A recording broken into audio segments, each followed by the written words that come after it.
بسم اللہ الرحمن الرحیم۔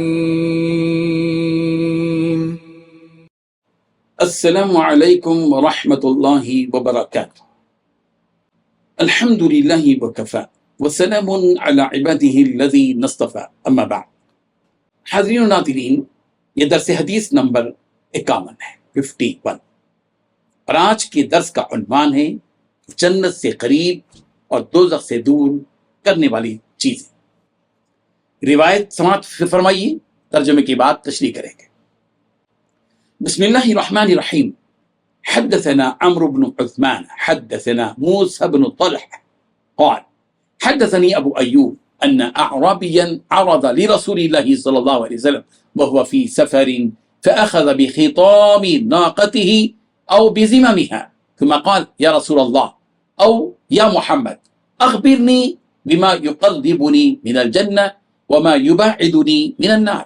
قال فكف النبي صلى الله عليه وسلم ثم نظر في أصحابه ثم قال لقد وفق أو لقد هدي.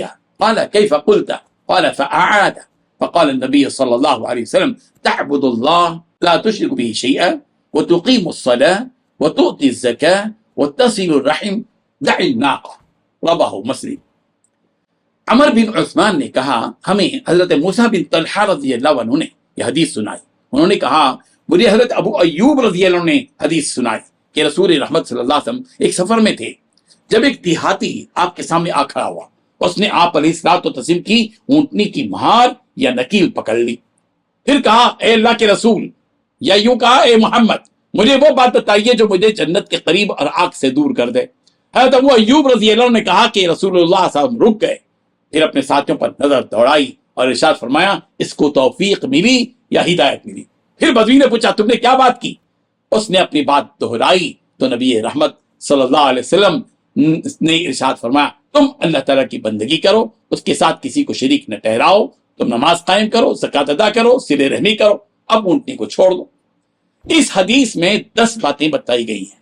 پہلی بات، حضرت موسیٰ بن طلحہ رضی اللہ عنہ فرماتے ہیں کہ مجھے حضرت ابو ایوب رضی اللہ عنہ نے حدیث سنائی کہ رسول رحمت صلی اللہ علیہ وسلم ایک سفر میں تھے۔ دوسری بات، اس وقت ایک دیہاتی رسول رحمت صلی اللہ علیہ وسلم کے پاس آ کھڑا ہوا، اس نے رسول رحمت صلی اللہ علیہ وسلم کی اونٹنی کی مہار یا نکیل پکڑ لی اور کہا اے اللہ کے رسول، یا یوں کہا کہ اے محمد مجھے وہ بات بتائیے جو مجھے جنت کے قریب کر دے اور دوزخ سے دور کر دے۔ تیسری بات، حضرت ابو ایوب رضی اللہ عنہ نے کہا کہ رسول رحمت صلی اللہ علیہ وسلم رک گئے اور اپنے ساتھیوں پر نظر دوڑائی۔ چوتھی بات، اور ارشاد فرمایا اس شخص کو توفیق ملی یا ہدایت ملی۔ پانچویں بات، رسول اللہ صلی اللہ علیہ وسلم نے اس دیہاتی سے پوچھا تم نے کیا بات کہی تو اس دیہاتی نے اپنی بات دہرائی۔ چھٹی بات، رسول رحمت صلی اللہ علیہ وسلم نے ارشاد فرمایا تم اللہ تعالیٰ کی بندگی کرو، کسی کو اس کا شریک نہ ٹھہراؤ۔ ساتویں بات، نماز قائم کرو۔ آٹھویں بات، زکوٰۃ ادا کرو۔ نویں بات، صلہ رحمی کرو۔ 10ویں بات، اب فرمایا اب میری اونٹنی کو چھوڑ دو۔ ایک اور حدیث اسی قسم کی سنیے۔ حضرت ابو ایوب رضی اللہ عنہ سے روایت ہے کہ ایک آدمی رسول رحمت صلی اللہ علیہ وسلم کے پاس آیا اور پوچھا مجھے کوئی ایسا کام بتائیے جس پر میں عمل کروں تو مجھے جنت کے قریب کر دے اور آگ سے دوزخ سے دور کر دے۔ آپ علیہ الصلوۃ والتسلیم نے ارشاد فرمایا پہلی بات کہ تم اللہ کی بندگی کرو، اس کے ساتھ کسی کو شریک نہ ٹھہراؤ۔ دوسری بات، نماز کی پابندی کرو۔ تیسری بات، زکوٰۃ ادا کرو۔ چوتھی بات، اپنے رشتہ داروں سے صلہ رحمی کرو۔ جب وہ پیٹ پھیر کر چل دیا تو رسول رحمت صلی اللہ علیہ وسلم نے ارشاد فرمایا اگر اس نے ان چیزوں کی پابندی کی جن کا اسے حکم دیا گیا ہے تو وہ جنت میں داخل ہوگا۔ پہلی حدیث اور دوسری حدیث میں تھوڑا سا فرق ہے، غور سے سننے اور پڑھنے کے بعد اس واقعے میں جو فرق ہے وہ محسوس ہوگا۔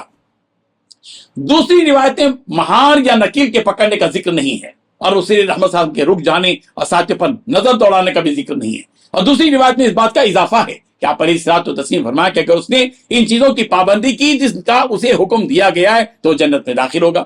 چند قابل غور باتیں ان 2 احادیث میں پڑھنے اور سمجھنے کے بعد محسوس ہوتی ہیں۔ ہر مسلمان کو چاہیے کہ وہ ان باتوں پر غور کرے اور سبق حاصل کرے۔